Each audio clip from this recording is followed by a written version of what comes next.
Hi friends, എല്ലാവർക്കും നമസ്കാരം. ഞാനിന്ന് വന്നിട്ടുള്ളത് ഒരു ഇളനീർ പായസത്തിൻ്റെ റെസിപ്പിയുമായിട്ടാണ്. എന്നാൽ അതെങ്ങനെയാണ് ഉണ്ടാക്കുന്നതെന്ന് നമുക്ക് നോക്കാം. ഇളനീർ പായസം ഉണ്ടാക്കാനായി ഞാൻ ഒരു ഇളനീർ കട്ട് ചെയ്തതിൽ നിന്നും ഒരു ഭാഗം എടുത്ത് ഞാൻ ഇതുപോലെ ചെറുതായി കട്ട് ചെയ്ത് വെച്ചിട്ടുണ്ട്. ഒരു ഭാഗത്തിൻ്റെ പൾപ്പെടുത്ത് ഞാൻ അരച്ച് വെച്ചിട്ടുണ്ട്. ഇളനീരിൻ്റെ വെള്ളത്തിലാണ് ഞാൻ അരച്ചെടുത്തിട്ടുള്ളത്. ഇതാണ് ഇളനീരിൻ്റെ വെള്ളത്തിൽ. ഇനി പകുതി എടുത്ത് പാചകം ചെയ്യാം. ഇനി നമുക്ക് ഇളനീർ പായസം ഉണ്ടാക്കാൻ തുടങ്ങാം. അരച്ച് വെച്ച ഇളനീരിൻ്റെ പൾപ്പ് ഞാനൊരു പാത്രം സ്റ്റൗ మీద വെച്ചിട്ടുണ്ട്. അതിലേക്ക് ഒഴിച്ചു കൊടുക്കാം.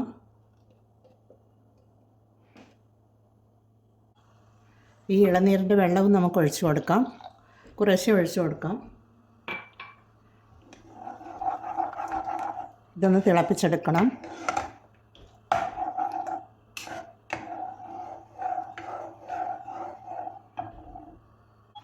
ഇതിവിടെ തിളച്ച് വരുന്നുണ്ട്. അതിലേക്ക് നമുക്ക് 1/3 കപ്പിൽ മിൽക്ക് മെയ്ഡ് ഒഴിച്ചു കൊടുക്കാം.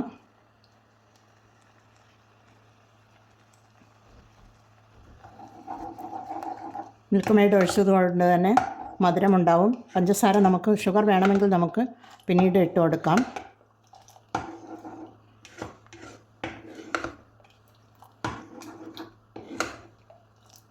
ഇത് അവിടെ നിന്ന് കുറുകി വരട്ടെ. ഇളനീരിൻ്റെ ഒരു ഭാഗം ഞാൻ കട്ട് ചെയ്ത് വെച്ചിരുന്നുണ്ടല്ലോ, അത് നമുക്കിതിലേക്ക് ഇട്ട് കൊടുക്കാം. ഇതിവിടെ കുറുകി വരുന്നുണ്ട്.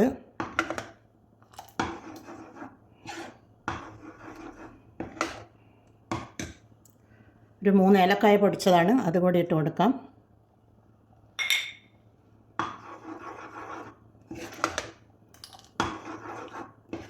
ഇളനീർ പായസം ഇവിടെ റെഡിയാണ്. എല്ലാവരും ഇതുണ്ടാക്കി നോക്കണേ. അടിപൊളി പായസമാണ്. മധുരം കറക്റ്റ് മിൽക്ക് മെയ്ഡ് ഇട്ടത് കൊണ്ട് തന്നെ ഞാൻ ഷുഗറൊന്നും ഇട്ടിട്ടില്ല. കറക്റ്റ് പാകത്തിന് കിട്ടിയിട്ടുണ്ട്. നമുക്ക് മധുരം ഒന്ന് നോക്കാം. മധുരം കറക്റ്റ് പാകത്തിന് കിട്ടിയിട്ടുണ്ട്.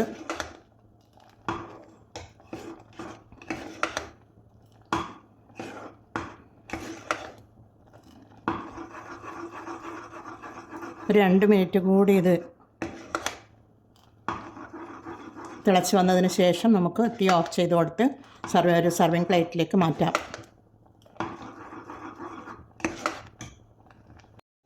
അണ്ടിപ്പരിപ്പ് മുന്തിരിങ്ങയും ഫ്രൈ ചെയ്തെടുക്കാനായി ഞാനൊരു കടായിലേക്ക് 1 ടീസ്പൂൺ നെയ്യ് ഒഴിച്ച് കൊടുത്തിട്ടുണ്ട്. അതിലേക്ക് നമുക്ക് അണ്ടിപ്പരിപ്പ് ഇട്ട് കൊടുക്കാം.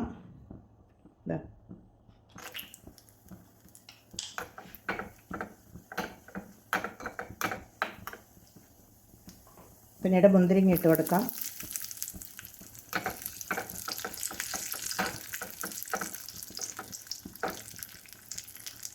മുന്തിരിങ്ങ വീർത്ത് വരുന്നുണ്ട്. നമുക്കതിലേക്ക് പായസത്തിലേക്ക് ഒഴിച്ചു കൊടുക്കാം. പായസം ഞാനൊരു ബൗളിലേക്ക് സർവ് ചെയ്ത് കൊടുത്തിട്ടുണ്ട്. നമുക്കതിലേക്ക് അണ്ടിപ്പരിപ്പും ഫ്രൈ ചെയ്തെടുത്ത അണ്ടിപ്പരിപ്പും മുന്തിരിങ്ങയും ഇട്ട് കൊടുക്കാം.